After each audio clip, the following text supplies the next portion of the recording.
நம்ம நம்மளோட வெத்தலை தோட்டத்துக்கு என்ன மாதிரி உரம் போட்டோம், எந்த உரத்தை நம்ம யூஸ் பண்ணோம், அதை நம்ம எப்படி போட்டோங்கிறது வந்து நம்ம சேனலில் ஷார்ட்ஸ் வீடியோவாக அப்லோட் பண்ணியிருக்கேன். பார்க்காதவங்க பார்த்துக்கோங்க. அதுக்கப்புறம் நம்ம அந்த உரம் நம்ம வெத்தலை தோட்டத்துக்கு கொடுத்த அப்புறம் அதை நம்ம என்னென்ன பண்ணோம், எதுக்கு நம்ம கொடுத்தோம் அப்படிங்கிறத டீட்டெயிலாக சொல்கிறது தான் இந்த வீடியோ. இன்னும் நம்மளோட சேனலை சப்ஸ்கிரைப் பண்ணல அப்படின்னா சப்ஸ்கிரைப் பண்ணிக்கோங்க. நம்மளுடைய வீடியோ பிடிச்சிருந்துச்சு அப்படின்னா லைக் கொடுத்துக்கோங்க, கமெண்ட் பண்ணுங்கள். நம்ம வெத்தலை தோட்டத்துக்கு வந்து சுத்தமான நாட்டு பசு எருவை மட்டும்தான் நம்ம உரமாக கொடுத்துருக்கோம். ஏன் அப்படின்னா இதுதான் அதுக்கு செடிக்கு எந்த ஒரு டேமேஜும் ஏற்படுத்தாமல் செடியோட டெம்பரேச்சரை மெயின்டைன் பண்ணி அதுக்கு தேவையான நியூட்ரியன்ஸை கொடுக்கக்கூடியது. பார்த்திங்க அப்படின்னா தெரியும், அந்த நம்ம கொடி பறித்து வச்ச அந்த சைடில் பூராமே நம்மளோட அந்த மாட்டு எருவை மட்டும்தான் நம்ம உரமாகவே கொடுத்துருப்போம். சென்டர் பகுதியை பார்த்திங்க அப்படின்னா நம்ம கொடுத்த அந்த கொடியோட வாய்க்கால் ஃபுல்லாகவே நம்ம கொடுத்துருக்கோம். அது கொடுத்ததை நம்ம என்ன பண்ணோம் அப்படின்னா நம்ம அந்த எருவையும் மண்ணையும் நம்ம ஒன்றா போட்டு மிக்ஸ் பண்ணிட்டோம். பார்த்திங்க அப்படின்னா தெரியும், நம்ம கொத்தி அந்த மண்ணோட நம்ம மிக்ஸ் பண்ணிட்டோம். ஏன் அப்படின்னு கேட்டிங்கன்னா, நீங்கள் இப்போ விடும்போது கொஞ்சம் ஈரமாக இருந்துச்சுன்னா நம்ம கொடுத்த உரம் அப்படியே இருக்கும். சப்போஸ் நம்ம விட்ட உரம் மேலே காஞ்சி இருந்துச்சு அப்படின்னா நம்ம தண்ணி விடும்போது அந்த லாஸ்ட்டுக்கு தண்ணி போகிற இறக்கத்த சைடு அடிச்சுக்கிட்டு போய் ஒரே சைடு சேர்த்திடும். ஸோ அதனால் நம்ம கொத்தி விட்டோம் அப்படின்னா மண்ணோட மிக்ஸ் ஆகி அதே இடத்துல அப்படியே இருக்கும். தண்ணி விட்டோங்க அப்படின்னா அதோட சாரம் அங்கங்கேயே இறங்கி இருக்கும். பார்த்திங்க அப்படின்னா அந்த லாஸ்ட் வரைக்குமே பாருங்கள், நம்ம எல்லாமே போட்டு நம்ம கொத்தி விட்டுட்டோம். ஒரு இடத்த கூட விடாமல் நம்ம கொத்தி விட்டோம். மண்ணோட நல்லா மிக்ஸ் ஆயிடுச்சு. இந்த சைடில் அந்த வேர் இருக்கிற சைடு மட்டும் பார்த்திங்க அப்படின்னா தனியாகவே உரத்தை வச்சுருப்போம். ஏன் அப்படின்னா அது நாளாக அப்படியே அங்கேயே மக்கி அந்த கொடியோட வேருக்கு அதோட சாரம் அப்படியே இறங்கணுங்கிறதுக்காக. மற்ற இடம் ஃபுல்லாக நடுவில் பூராமே நம்ம கொத்தி தான் விட்டுருக்கோம். நம்ம எந்த இடத்துலையுமே நம்ம எடுத்து போடல, எல்லாத்தையுமே நம்ம கொத்தி மண்ணோட நல்லா மிக்ஸ் பண்ணி விட்டுருக்கோம். பார்த்திங்க அப்படின்னா நல்லாவே தெரியும். அந்த லாஸ்ட் வரைக்குமே நம்ம கொத்தி நம்ம எல்லாமே மிக்ஸ் பண்ணி விட்டுட்டோம். அதே மாதிரி பார்த்திங்கன்னா நம்ம தோட்டத்தில் ஒரு காலில் நம்ம கொத்தி விட்டுருப்போம், இந்த சைடு நம்ம கொத்தாமல் அப்படியே விட்டுருப்போம். ஏன் அப்படின்னு கேட்டிங்கன்னா, நம்ம எருவு கொட்டும் போதும் பார்த்திங்க அப்படின்னா கூட நம்ம ஒரு சைடு மட்டும்தான் கொட்டியிருப்போம், இன்னொரு சைடுக்கு நம்ம கையாலேயே தள்ளி விட்டுருப்போம்.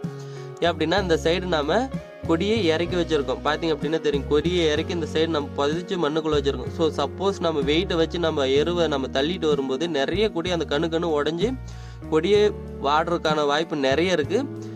இன்னொன்று பார்த்திங்க அப்படின்னா இந்த சைடு கொத்தின மாதிரி நம்ம அந்த சைடு கொத்தணும் அப்படின்னா அங்கேயும் கொடி மேலாப்பிலே இருக்கிறதுனால நிறைய கொடி டேமேஜ் ஆகும்.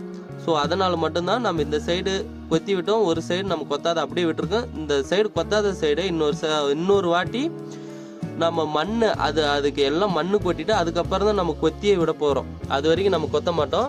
ஸோ இந்த சைடு கொத்தி விட்ட மண்ணிலேயே இருக்கிற ஈரமே போதுமானது. அதுக்கும் நம்ம தண்ணி கட்டுவோம், ஆனால் அதில் நம்ம அவ்வளோ நடக்கவே மாட்டோம். வெத்தலை பறிக்கிற டைம் மட்டும்தான் நடப்போம், மற்ற டைம் எப்பவும் நம்ம நடக்க மாட்டோம்.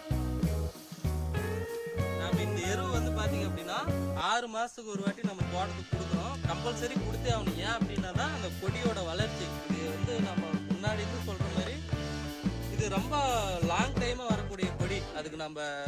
அதுக்கு தேவையான சத்துக்களை நம்ம கொடுத்துட்டே இருக்கணும். 6 மாதத்துக்கு ஒரு வாட்டி நம்ம இந்த மாதிரி போட்டு நம்ம கொத்தி விடும்போது நல்ல வேர் வளர்ச்சி, அப்புறமா கொடி நல்லா வரும். அதுக்கப்புறம் அந்த சைடில் வருது பார்த்தீங்கன்னா இந்த மாதிரி கிளை, இது நல்லா வரும். இது நல்லா வந்து வெத்தலை ரொம்ப அகலமாக வரும். அதுக்கு தேவையான ஊட்டச்சத்தை நம்ம அந்த 6 மாதத்துக்கு ஒரு வாட்டி அந்த நாட்டு பசு உரத்தை நம்ம கொடுக்குறோம். மற்றது கொடுக்கக்கூடாது அப்படின்னா இந்த ஆடுலாம் கொடுத்தீங்க அப்படின்னா ஆட்டு எருவுலாம், அது ஆட்டு எருவில் ஒரு மாதிரி ரொம்ப கொஞ்சம் ஹீட்டை ப்ரொடியூஸ் பண்ணும்.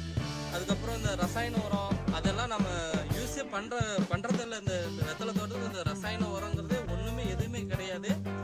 நம்ம இந்த பூச்சிக்கொல்லி மருந்தோ அந்த மாதிரி எதுவுமே யூஸ் பண்ணுறதில்ல. நாட்டு பசு உரத்தை மட்டும்தான் நம்ம யூஸ் பண்ணுறோம். அதுவே போதுமானது. அது நல்ல கொடிக்கு நல்ல குளிர்ச்சியை கொடுக்கும். அப்புறம் வெத்தலைக்கு ஒரு மாதிரி நல்ல டேஸ்ட்டை கொடுக்கும். நீங்கள் வெத்தலை போட்டு சாப்பிட்றவங்க அப்படி இருந்தீங்க அப்படின்னா இந்த வெத்தலையோட டேஸ்ட்டு ரொம்ப சூப்பராகவே இருக்கும். அதோட வெத்தலைக்கே ஏற்ற அந்த காரத்தை அது அந்த உரம் எடுத்து கொடுக்கும். அதுக்கப்புறம் பார்த்தீங்க அப்படின்னா அந்த கொடியோட வளர்ச்சியும் அந்த அளவுக்கு சூப்பராக இருக்கும். நீங்கள் மற்ற உரத்தை கொடுத்தீங்க அப்படின்னா இமீடியட்டாக ரிசல்ட் வந்துட்டு கொடி சீக்கிரம் டேமேஜ் ஆகிறதுக்கான வாய்ப்பு இருக்குது. ஆனால் இந்த மாதிரி நாட்டு உரத்தை நீங்கள் இயற்கையான உரத்தை கொடுக்கும்போது அது எப்பவுமே ஒரே சமச்சீராக அது பாட்டுக்கு அதோட குரோத் இருந்துகிட்டே இருக்கும். அதனால தான் நம்ம கொடுக்குறோம்.